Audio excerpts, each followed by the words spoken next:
नमस्कार किसान भाइयों, मैं सूर्यदेव फिर से हाजिर हूँ आपके अपने चैनल एग्रीकल्चर गुरुजी में। किसान भाइयों, आज हम बात करेंगे इस समय पर लगभग 70 से लेके 80% जो किसान भाई हैं उनके जो पौधा गन्ना है उसकी कटाई जो है शुरू हो चुकी है। तो गन्ना कटाई के बाद जो हम अपना पेढ़ी गन्ना तैयार करने वाले हैं उसके अंदर ऐसे कौन कौन से खाद डाले जाएं जिससे कि जो हमारे कल्ले निकल करके आएंगे, जो हमारी टिल्लिंग बन करके चलेगी, उसके अंदर बिल्कुल भी कोई भी पोंगा, कोई भी कल्ला ना सूखे। क्योंकि यदि वो सूखता है तो उससे सिर्फ और सिर्फ हमारी पैदावार में नुकसान ही हमें देखने को मिलता है। तो कल्ला कोई भी ना सूखे, अच्छी तरीके से स्टार्टिंग से ही, शुरुआत से ही जो हमारे कल्ले बन करके चलने हैं, जो हमारे पोंगे बन करके चलने हैं, वो मोटे बन करके चलें। उनके अंदर टिल्लिंग ज्यादा हो, टिल्लिंग जो है झुंडों में हमें दिखाई दे, क्योंकि जितनी ज्यादा टिल्लिंग होगी उतनी ज्यादा पैदावार हमें आने वाले समय में हमारा पेड़ी गन्ना निकाल करके देगा।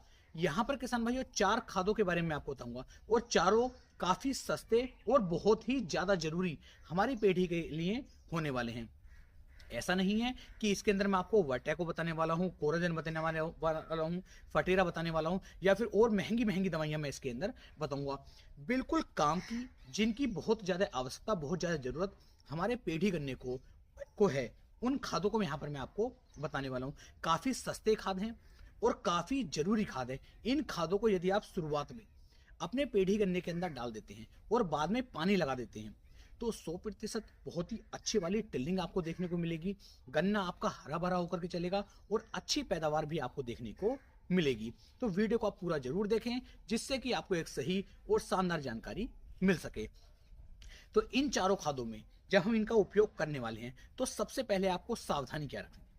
सावधानी किसान भाइयों ये रखनी है कि जब आप अपने पौधे गन्ने की कटाई कर रहे हैं तो कटाई करते समय गन्ने को बिल्कुल मिट्टी की सतह से मिला करके काटिए। बिल्कुल नीचे से जब आप गन्ने को काटेंगे तो किसान भाइयों उसके अंदर कल्ले और टिल्लिंग ज्यादा बन करके चलते हैं। और कुछ किसान भाई क्या करते हैं कि वो चार चार अंगर ऊपर से काट देते हैं, या फिर जो मजदूरों से कटवाते हैं और आदमियों से कटवाते हैं वो क्या करते हैं कि गन्ने को थोड़ा ऊपर से काट देते हैं, जिससे किसान भाइयों हमें पैदावार में भी नुकसान मिलता है और टिल्डिंग भी उसके अंदर कम देखने को मिलती है। तो गन्ने को जब आप काटेंगे तो बिल्कुल मिट्टी की सतह से कटवा करके ही चलिए। तो ये सबसे पहला कार्य आपको कर लेना है। अब बात करते हैं खादों की। सबसे पहला जो खाद आपको करना है, सबसे पहला खाद जो आपको उपयोग में लाना है वो है किसान भाइयों जिंक सल्फेट। अब जिंक सल्फेट का यहाँ पर क्या फायदा हमें देखने को मिलेगा, देखिए। जिंक और सल्फर इन दोनों का जो कॉम्बिनेशन है, जब हम इसे अपने गन्ने की फसल के अंदर डालेंगे तो किसान भाइयों हमारा गन्ना शुरुआत से ही हरा भरा होकर के चलेगा। जो सल्फर इसके अंदर है वो हमारे खेत के अंदर किसी भी तरह की फंगस को नहीं लगने देगी, क्योंकि फंगस शुरुआत में काफी तेजी के साथ हमारे गन्ने के अंदर लग करके चलती है। तो जिंक सल्फेट यहाँ पर आपको डालना जरूरी है, क्योंकि जब हमने गन्ने की बुआई की थी तब से लेकर के गन्ने की हमने कटाई कर दी, एक लंबा टाइम पीरियड चला।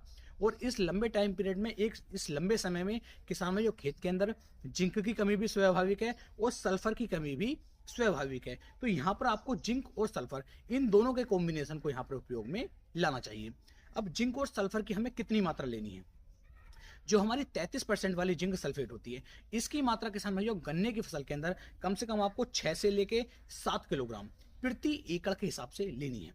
इतनी मात्रा आप लेते हैं तो गन्ना शुरुआत से अच्छी तरीके से टिल्डिंग करेगा, इसके अंदर फंगस भी नहीं लगेगी, गन्ना आपका हरा भरा होकर के चलेगा और बहुत ही शानदार ब्यात, बहुत ही शानदार वाले कल्ले आपके गन्ने की फसल के अंदर देखने को मिल जाएंगे। तो पहला खाद होता है जिंक सल्फेट। इसके साथ में किसान भाई जो हमें दूसरा खाद लेना है, दूसरा खाद यहाँ पर आपको किसान भाइयों लेना है ह्यूमिक एसिड। अब ह्यूमिक एसिड यहाँ पर क्या काम करेगा? ह्यूमिक एसिड का उपयोग करते ही किसान भाइयों जो जड़ों का निर्माण होता है वो तेजी के साथ होना शुरू हो जाता है। जड़ें अच्छी तरीके से मिट्टी में फैलना शुरू हो जाती हैं, और जितना तेजी के साथ जड़ें नीचे बैठती हैं हमारा गन्ना उतनी ही तेजी के साथ ऊपर ग्रोथ करना शुरू करता है। तो कोशिश करनी है कि ह्यूमिक एसिड का उपयोग यहाँ पर आपको अपने गन्ने की फसल के अंदर अवश्य करना चाहिए। ह्यूमिक एसिड की कितनी मात्रा लेनी है? जो हमारा 98% में ह्यूमिक एसिड आता है, इसकी मात्रा आपको लेनी है 1 किलोग्राम प्रति एकड़ के हिसाब से। ह्यूमिक एसिड डालते ही हमारा जो गन्ना होगा अच्छी तरीके से ब्यात भी करेगा, हरा भरा बन करके रखेगा, जड़ों का निर्माण करेगा, कल्ले ज्यादा बनेंगे। तो इससे बेहद ज्यादा फायदे हमारे गन्ने की फसल के अंदर हमें देखने को मिल जाएंगे। तो इसकी मात्रा लेनी है 1 किलोग्राम प्रति एकड़ के हिसाब से। जिंक सल्फेट मैंने आपको बता दिया 6 से लेके 7 किलोग्राम प्रति एकड़ के हिसाब से। अब बात करते हैं तीसरे खाद की। कि यहाँ पर तीसरे खाद की हमें कौन से की आवश्यकता पड़ने वाली है। तो तीसरा खाद यहाँ पर किसान भाइयों आपको लेना चाहिए यूरिया। अब यूरिया यहाँ पर क्या कार्य करेगा, देखिए यूरिया जो है बहुत ज्यादा जरूरी तत्व है, जिसकी जो कमी है वो सभी फसलों के अंदर देखी जाती है। और जब हम गन्ने की कटाई कर चुके हैं, अब पेढ़ी गन्ने की तैयारी कर रहे हैं, तो यहाँ पर यूरिया यदि हम डालेंगे तो ये तुरंत तेजी के साथ हमारे खेत के अंदर गर्मी बनानी शुरू कर देगा और नीचे से अच्छी तरीके से कल्ले और टिल्डिंग बननी शुरू हो जाएगी। तो यहाँ पर यूरिया का उपयोग भी हमें करना है। यूरिया के उपयोग से किसान भाइयों हमारा गन्ना हरा भरा भी रहता है, कल्ले भी ज्यादा बनते हैं और हमारे खेत के अंदर नाइट्रोजन की कमी बिल्कुल भी नहीं रहती है। तो यूरिया का जो उपयोग यहाँ पर आप करेंगे वो 35 से लेकर 40 किलोग्राम प्रति एकड़ के हिसाब से आपको इसका उपयोग करना है। इससे ज्यादा मात्रा ना लें, ये बिल्कुल सफिशिएंट एक नॉर्मल डोज है, जितनी मात्रा आपको अपने गन्ने की फसल के अंदर डाल देनी चाहिए। तो इस तरीके से टोटली आपके पास 3 खाद हो जाते हैं। एक खाद किसान भाई यहाँ पर आपको और उपयोग करना है, लेकिन उससे पहले मैं आपको बता दूं कि अगर हमारे खेत के अंदर किसी भी तरह के कीट का अटैक है, या आपको लग रहा है कि मिट्टी के अंदर दीमक का अटैक चल रहा है, या फिर सफेद गिंडार का अटैक चल रहा है, जो व्हाइट ग्रब होती है उसका अटैक चल रहा है, तब तो किसान भाइयों आपको किसी ना किसी कीटनाशक का उपयोग भी अपने खेत के अंदर करना है। और यदि आपको लग रहा है कि खेत बिल्कुल स्वस्थ है, उसके अंदर किसी भी कीट का कोई अटैक नहीं है, तो उसके अंदर किसी भी कीटनाशक का उपयोग ना करें। और यदि हमें दिख रहा है कि हमारी फसल के अंदर दीमक का प्रकोप चल रहा है, तो यहाँ पर किसान भाइयों जो हमारा दानेदार में रिजेंट आता है, जो 0.3% ग्रेनुअल होता है, उसकी मात्रा 7 से लेकर 8 किलोग्राम प्रति एकड़ के हिसाब से इन्हीं खादों के अंदर डाल करके अपने खेत के अंदर आप डाल सकते हैं, जिससे खेत के अंदर ना ही तो दीमक का अटैक रहेगा और जो ये व्हाइट ग्रफ होगी ये भी किसान भाइयों काफी नीचे चली जाएगी, क्योंकि व्हाइट ग्रफ को बिल्कुल कंट्रोल कर लेना, इसे खत्म कर देना ये असंभव है। इसके लिए 1-2 दवाइयां आती हैं, जिनके लिए मैं आगे आपको किसी और वीडियो में बताऊंगा। तो इस चीज का भी आपको ध्यान रखना है। और जब अपने पौधा गन्ना काट दिया, पौधा गन्ने की कटाई के बाद आप पेढ़ी गन्ने की तैयारी कर रहे हैं, तो कोशिश ये भी करें कि खेत के अंदर कोई भी खरपतवार ना हो।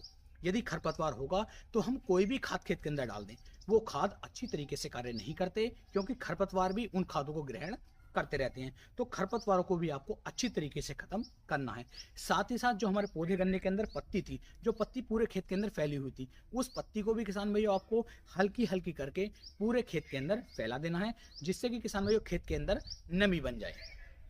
लेकिन यहाँ पर कुछ किसान भाई एक कार्य और करते हैं कि वे पत्ती नहीं रखते हैं। तो यदि आप पत्ती नहीं रखना चाहते तो किसान भाइयों आपको अपने खेत की, अपने पौधे गन्ने की जो बाद में जुताई करवा देनी चाहिए, वो भी रूटावेटर की सहायता से, जिससे किसान भाई जो जड़ें हैं वो आइट साइड वाली जड़ें कट जाती हैं, जिससे फिर नई जड़ों का निर्माण होता है और अच्छी तरीके से हमारा गन्ना फिर बढ़वार करनी शुरू कर देता है। तो आप अपने पौधे गन्ने की जुताई भी करवा सकते हैं, उससे और भी ज्यादा बेनिफिट आपको देखने को मिलेंगे। बात कर रहे थे किसान भाइयों आप चौथे खाद की, कि चौथा खाद हमें इनके साथ में कौन सा लेना है। तो चौथे खाद के रूप में किसान भाइयों आपको यहाँ पर लेनी है इफ्को की सागरिका। इफ्को की जो सागरिका है, इसकी मात्रा किसान भाइयों आप लेंगे 8 से लेके 10 किलोग्राम प्रति एकड़ के हिसाब से। इसे आप लेकर के इसे भी इन्हीं खादों के अंदर आपको मिला लेना है और अच्छी तरीके से मिलाने के बाद पूरे खेत के अंदर इसका बिखराव करवा देना है। यदि अब आप इसकी जुताई करना चाहते हैं तो सभी खादों को डालने के बाद खेत की जुताई कर दीजिए और बाद में आप पानी लगा दीजिए। इससे खेत के अंदर फंगस भी नहीं लगेगी। शुरुआत से ही जो कल्ले आएंगे वो मोटे मोटे आएंगे, कोई भी कल्ला आपका सूखेगा नहीं, अच्छी तरीके से बढ़वार खेत के अंदर होती रहेगी। अब मैं आपको इनकी कीमत के बारे में भी बता दूं कि किसकी कितनी कीमत रहेगी और कितना खर्चा आपका 1 एकड़ खेत के अंदर आने वाला है।